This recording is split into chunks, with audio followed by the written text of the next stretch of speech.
бояд гуфт ки ман тамоми умрам афсунгарон ва ҳама гуна табибонро қабул надоштам.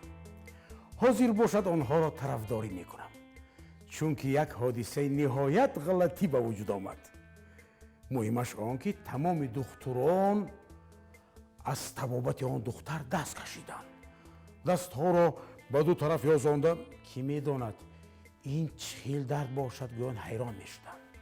яъне илми тиб дар ин бора қудрат надорад мегуфтанд. бо духтарча чунин ҳодиса рӯй дода буд.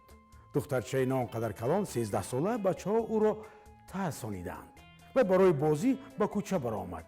бачаҳо албатта хостанд ки ҳазл кунанд, ӯро тарсонданд. вай ба сӯи ӯ як гурбаро партофтанд, гурбаи мурдаро. аз тарс қувваи нотиқиаш барҳам хӯрд. яъне пас аз ин тарс вай дигар гап зада наметавонист.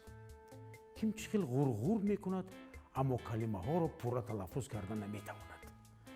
инчунин иштиҳояш баста шуданд. падару модари ӯ косиб буданд. онҳо барои мӯза ресмон мебофтанд. духтарак низ ба онҳо кӯмак мерасонд.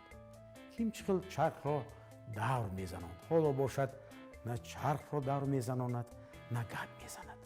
падару модар ӯро ба тамоми духтурҳо нишон дода, пас ба назди як одами махсус бурданд. ӯро албатта профессор ва ё духтури тиби тибет гуфтан мумкин нест. вай табиби оддии худрӯй аст.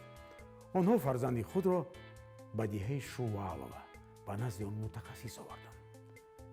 чӣ хел ва чӣ гуна буданашро ба ӯ фаҳмонданд. табиб мегӯяд, медонӣ чӣ? дар натиҷаи тарси сахт фарзанди шумо қобилияти сухан гуфтанро гум кардааст. ман ба ҳамин хулоса омадам. кани ман ҳозир ӯро боз метарсонам. эҳтимол вай аҳмақча боз ба гап дарояд. организми инсон мегӯяд шоистаи ҳайрати умум аст. духтурон ва ҳама гуна профессорон мегӯяд ба идроки чӣ хел ва чӣ гуна дигаргунӣ дар вуҷуди инсон ба амал меояд душворӣ мекашанд. ва ман ҳам мегӯям, яъне ба онҳо комилан тарафдорам ва душворӣ мекашам. фақат лозим аст ки ба ҳамаш сабаби худашро ёфта ба ғулачӯб зада баровардан накор. қувва ва таълимоти ман маҳз дар ҳамин аст. сабабашро таҳқиқ намуда онро решакан мекунам. будагӣ гап.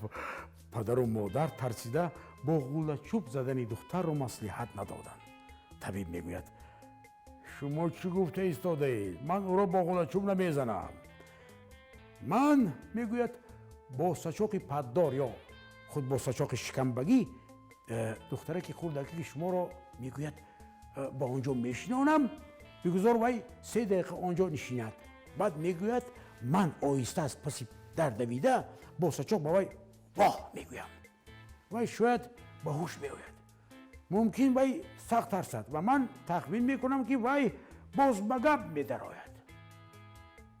пас аз зери ҷевон сачоқи шикамбагиро бароварда духтарро ба ҷои даркорӣ шинонида ба берун мебарояд. баъд аз чанд дақиқа вай оҳиста ба назди духтар омада аз паси гарданаш дод мегӯяд. духтар аз тарс дод зада беҳуш мешавад.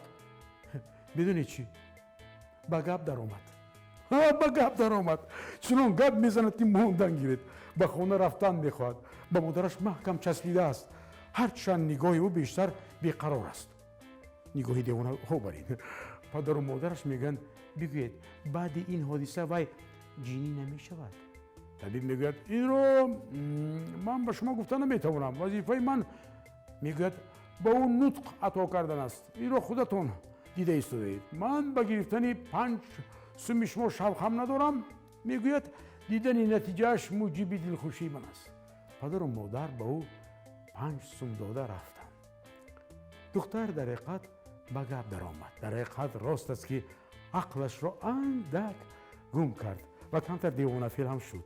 аммо гап мезанад ва ҳатто менависад.